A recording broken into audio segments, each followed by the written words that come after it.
Oh yeah, look at this. Big. It gets intimidating with those big ones. Come on. Grab him.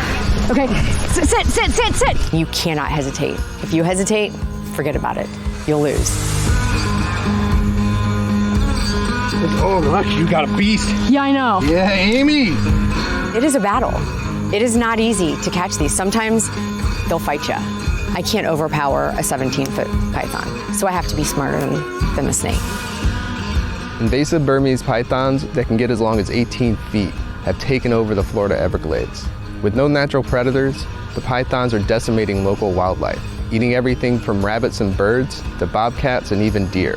For Brut, I'm meeting up with Amy Siewe, who gave up her career as a real estate agent 3 years ago to come to Florida and hunt pythons. Yeah, He was in there too. Oh, damn, I thought he was gone. That's early.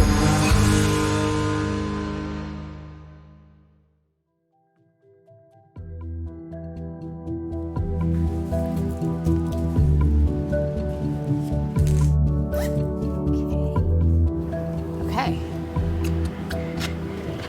I think we're ready.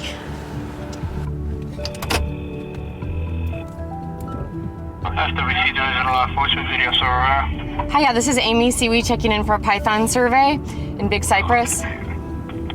what time are you gonna be leaving? 2. Alright, happy hunting, ma'am. Thanks. Bye. We are in the Western Everglades, and it's one of the most diverse ecosystems in the world. It is truly amazing. It is full of life.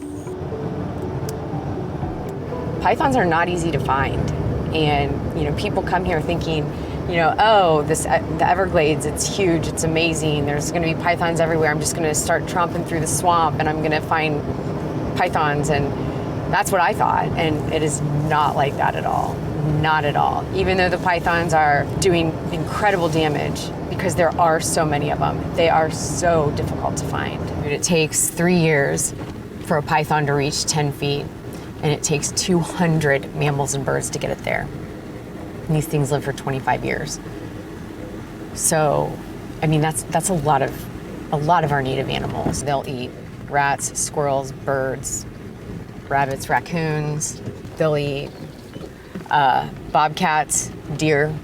We found a python with a doe and 2 fawns and are at the same time. Birds, they eat wading birds, vultures, they eat everything, literally everything. And their numbers are out of control because they don't have any predators. Invasive pythons started showing up in the 80s when pet owners would illegally release them into the Everglades. And then in 1992, the problem was exacerbated when Hurricane Andrew knocked out breeding facilities, freeing hundreds of snakes into the wild. Now the state has paid python removal contractors and an annual hunting competition to raise awareness about the snakes. But with an estimated 100,000 pythons in the wild, they can only hope to slow their growth.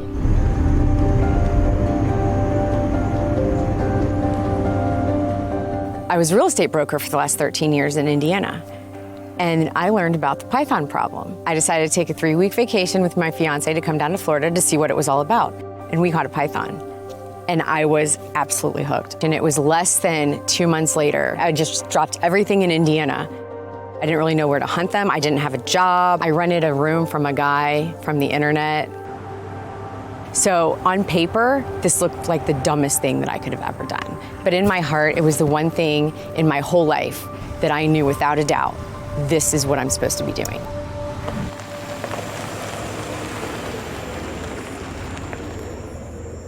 I'm meeting Andre up here tonight to hunt this levee because it's easier to have 2 people. I mean, there's 2 sides of the levee, and you know, I can only cover one. So I like to hunt this levee with somebody else. Yeah. There's better places up in I've been there, north. and I got like 7 or 8 with Ed one time, but then I went there with Ashley, and I only got 1, so. We are ready whenever you are. All right, let's do it.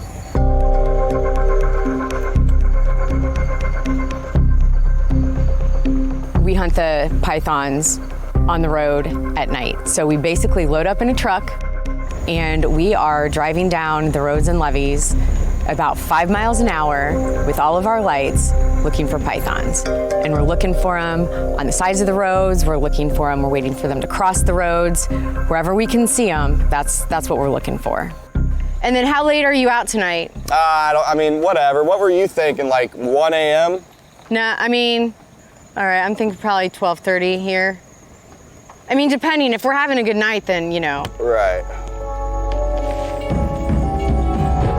When you're driving all night and, you know, you're not finding a python every 5 minutes. When you do, I mean, the adrenaline is pumping. It's so exciting. Right there. See him? Oh, yeah. Nope, you're not going anywhere. This is gonna be interesting.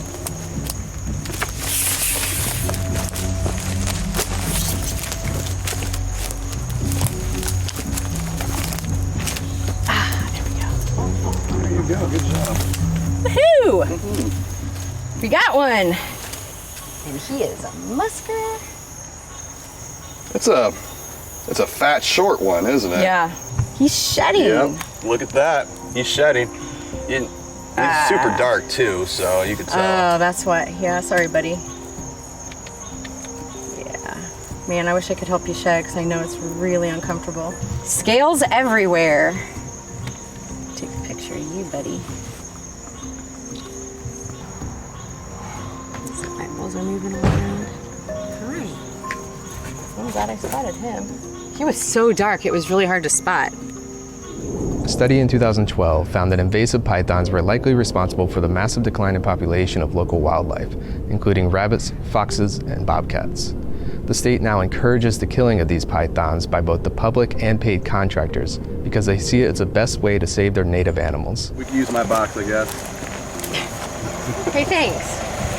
If you would give me a bag for this, I would like give you one of mine. Jeez, I think I am. Don't forget your ghetto GoPro. I'll grab the snake from behind with the pillowcase on,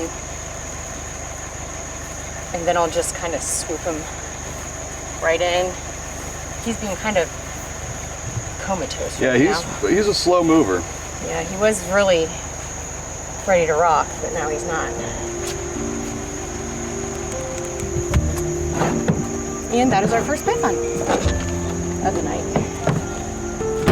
I love all snakes. I've been fascinated with them since I was a kid, since my dad put me in the creek and taught me how to catch all kinds of critters. And for some reason, this fascination with snakes just, you know, it's been with me ever since. And the pythons are just an amazing, they're beautiful. They're absolutely beautiful. Wow, look at that. Look at that. This thing.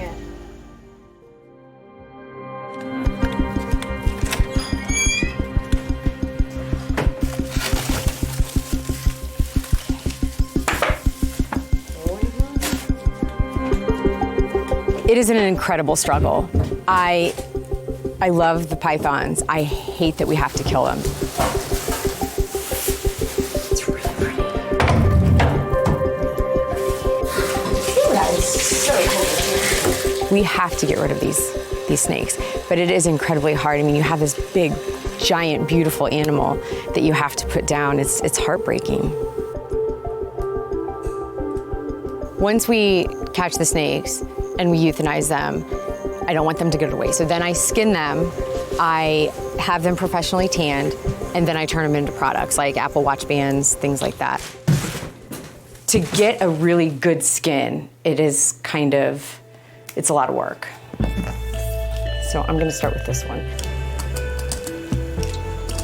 It's kind of tedious, it's kind of gross. It takes a while. It smells okay though. Yeah.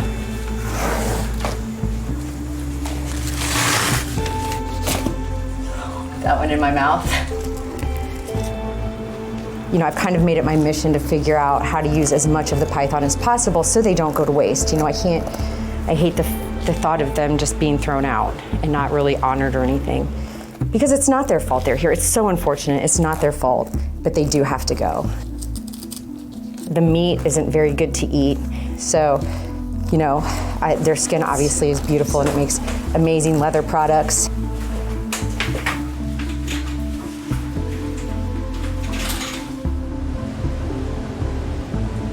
So these skins have been professionally tanned.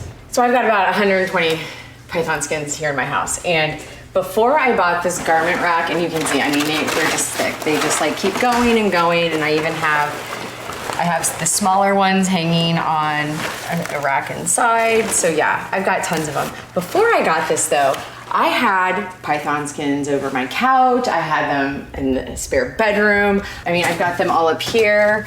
I've got all of them here, here, here. I mean, they're everywhere. So do you actually have clothes? They're somewhere in there, you know, I don't know. Oh, and I forgot about this too. This is a 14-footer that I caught. She was 105 pounds. So like, actually, I'll just, yeah, this isn't even the biggest one that I've caught, but it's big. I mean, you know, try wrestling that. And this one is the one that bit me on the hand. I actually had the outline of the jaws on my hand from this one. So that is a mouthful of razor sharp teeth. And they can also unhinge right here.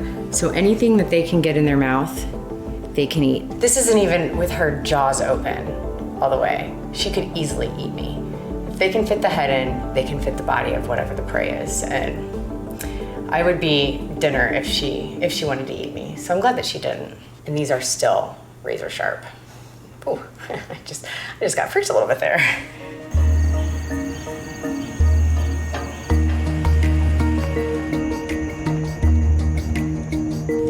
I've caught close to 400. That's a lot of pythons, but that's not even a fraction of what's out here, you know. We are way past the point of eradication. We will always have pythons in the Everglades. It looks bleak. We haven't found another way that's better than putting hunters out there to find them one at a time, and they're winning. But, you know, with every single python that we take out of the Everglades, we're saving the lives of hundreds of our native species. And that's what we need to do until we can find something that won't have an adverse effect on the rest of the wildlife. This is the best way.